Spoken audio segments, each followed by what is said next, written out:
Effective education, Bokaro है बेहतर। इस मुहिम में हम शहर के अलग अलग शिक्षण संस्थानों से जुड़े हुए व्यक्तित्व से विचार विमर्श कर रहे हैं, बातें कर रहे हैं और यह समझने की कोशिश कर रहे हैं कि बोकारो कैसे है बेहतर। इसी कड़ी में हम आज आए हुए हैं दिल्ली पब्लिक स्कूल चास, जहां हमारी भेंट डॉक्टर हेमलता एस मोहन से हुई। जब हमने उनसे पूछा इफेक्टिव एजुकेशन बोकारो है बेहतर, तो क्या था उनका जवाब। हमने यह भी पूछा कि बोकारो अगर आज इस मुकाम पर है कि इस देश में एजुकेशन की बात हो तो भारत के नक्शे पर चमकता हुआ शहर है यह, तो कैसे हासिल किया यह मुकाम, आइए उन्हीं से सुनते हैं।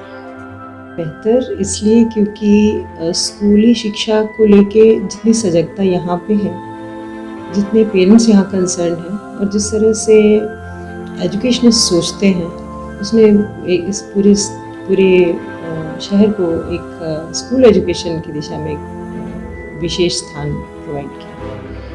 मैं इसका हिस्सा रही हूँ, तो मैं ये कह सकती हूँ कि जो एक सरोकार सबका हो गया है और जो जिस तरह की एक व्यवस्था यहाँ पे शिक्षा के क्षेत्र में बन गई है, उसमें इसको एक विशिष्ट स्थान मिला है।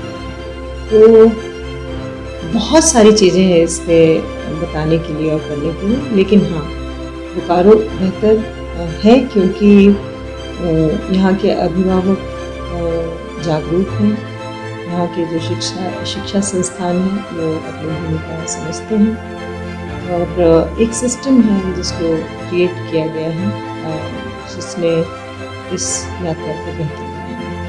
तो इसलिए मैम, आपने शिक्षण संस्थानों के उठते हुए समय से आप इसमें इन्वॉल्व रही हैं, आपको क्या लगता है कि कितनी मेहनत बोकारो को करनी पड़ी आज इस स्थान तक, इस मुकाम तक आने में?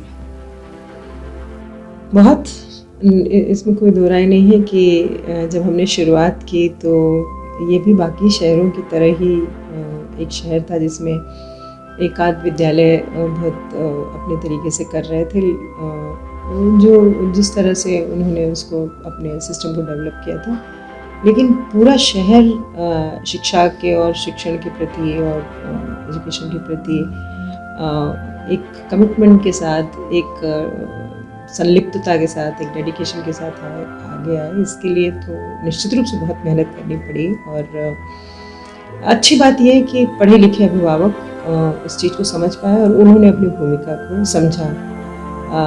मेरा ये मानना है कि यदि अभिभावकों को ठीक से चीज़ें बताई जाएं और उन्हें बताया जाए कि किस तरह से कितनी उनकी भूमिका है बच्चों के बढ़ने में, बच्चों की बेहतरी में स्कूल के साथ साथ, तो वो उसको बहुत सिंसियरली समझने की कोशिश करते हैं।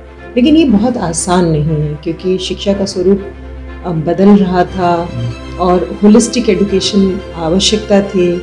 लोगों के दिमाग में सामान्यतः उस समय जब मैंने शुरू किया तो ये विचार था कि सिर्फ पढ़ना चाहिए और सिर्फ अच्छे नंबर आने से चल जाएगा। तो वो ये बताना कि एक होलिस्टिक एजुकेशन क्या होती है, हम एक बेहतर इंसान गढ़ने हैं, हमको इस तरह के युवाओं को बनाना है, कल के फ्यूचर सिटीजन्स को बनाना है जो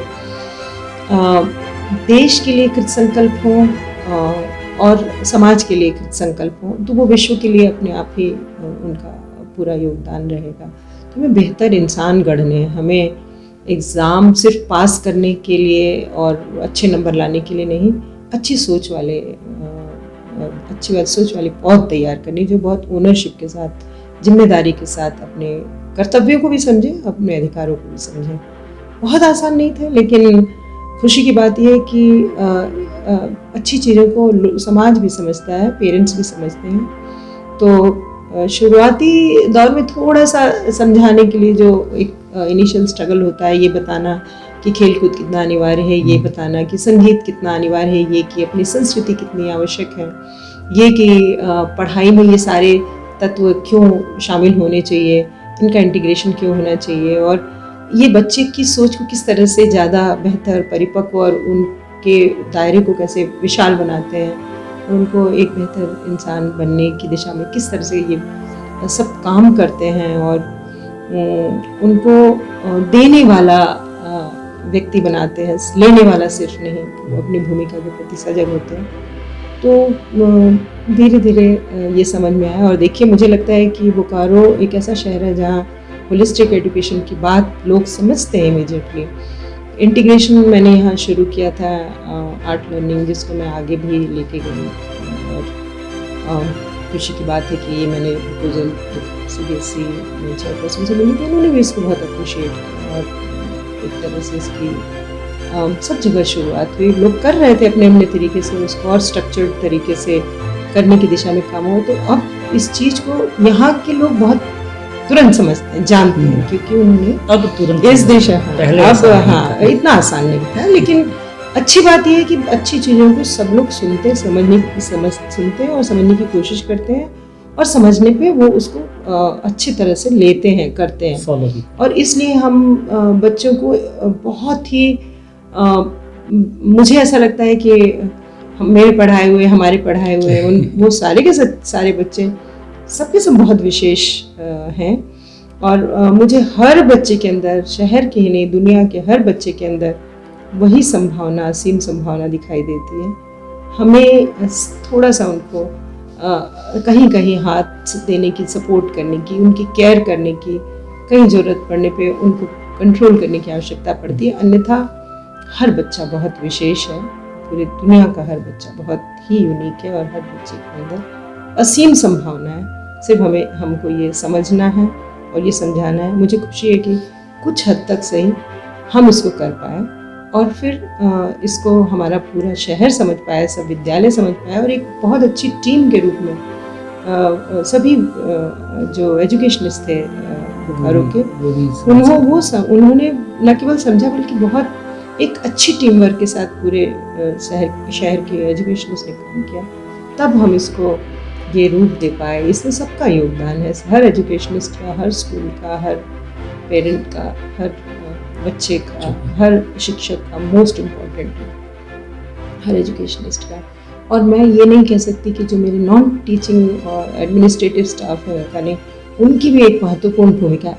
सब ये समझ पाए, और ये समझ पाए, इसलिए हम इसको फलीभूत कर पाए।